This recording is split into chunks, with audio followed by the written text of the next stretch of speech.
Katsu is a graffiti artist who is active in New York City. He works with technology and public intervention to comment on commercialism, privacy, and digital culture. As a result, his work includes traditional graffiti, digital media, and conceptual artwork. Katsu has a bunch of unique ways on getting his graffiti out there, which ranges from fire extinguishers to stickers to drone painting to spray painting to taking over phone booths and different types of advertisements in the form of digital art, and some interesting looking takes into doing graffiti in videos where they depict Katsu himself apparently doing graffiti over a famous Picasso art piece and even tagging on the White House. Those are obviously works of video editing. Those such digital projects that involve video editing, Katsu easily dupes audience while questioning the nuisance that separates reality and fiction. What he mainly looks at these types of things is that the notion that graffiti doesn't have to be a physical product. Instead, it can be purely digital. In around 2010, two doctored videos of the artist surfaced on YouTube. The first showing Katsu tagging in front of the White House. The second one of him tagging Picasso. Both brought widespread speculation about their authenticity and validity. In a later interview, Katsu spoke of the videos saying the digital pieces themselves are tags just in the form of a video, and people found them on the internet. And they were intended to get graffiti writers to rethink methods on how graffiti can be done. One could use these types of methods in getting some sort of notoriety. Blending graffiti and digital technology could really put a massive spin on the graffiti scene, he says. But another noted thing that a lot of people would know or have heard of Katsu for is his big massive extinguisher tags that he does. Which of course with these massive extinguisher tags bring a lot of controversy and opinions.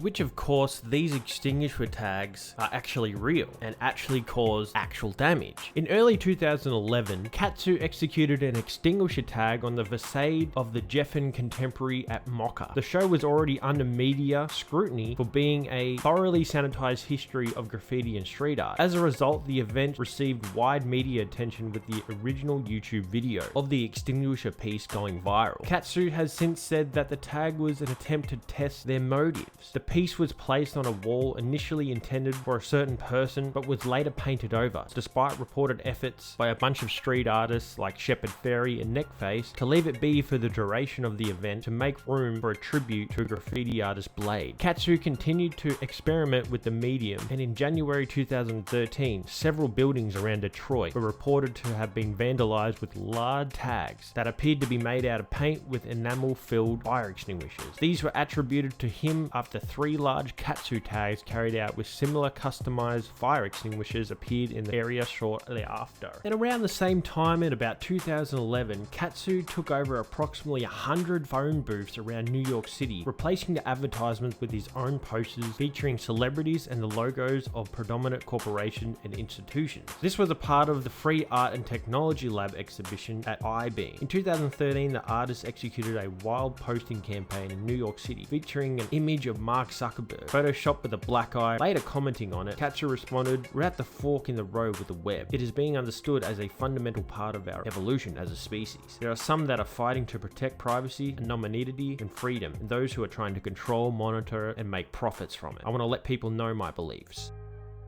But one of the most interesting things that Katsu has bedazzled in is using drones to do graffiti with. After experimentation with a quadcopter drone, Katsu developed a prototype mountable remote sprayer. This was dubbed the graffiti drone. Many people describe the process of its refinement as testing with the weight of the paint, the straw for the sprayer, and the sensor for the can activation, the flight of the drone, and different paint and surfaces. Commenting on the significance of the work, the artist explains drones are becoming this extension of human beings in the same way that we're getting so close to our smartphones and devices. It's really exciting to see and understand and think about what it means that many of the aesthetic decisions in these paintings are not my decisions, but instead influenced by a type of technology. You could almost say it's a collaboration with technology. In 2015, it was reported that Katsu had used his drone to vandalize a Soho billboard approximately 6 stories tall. A video of the Calvin Klein advertisement being defaced this went viral on YouTube, citing the quadcopter as Drone 1.0. The act was described as proof of concept, demonstrating the potential that drones have to transform graffiti. That begs the question, what happened to Katsu? Where is he now? Well, he's still plugging away, doing his thing, doing lots of unique looking tests, as he likes to call them. Heading over to his Instagram, you can see that he's doing a lot of stuff, a lot of different types of projects. Be sure to check him out. I'll leave a link in the description below. Hope you guys enjoyed this video. Have a great day and have a good one.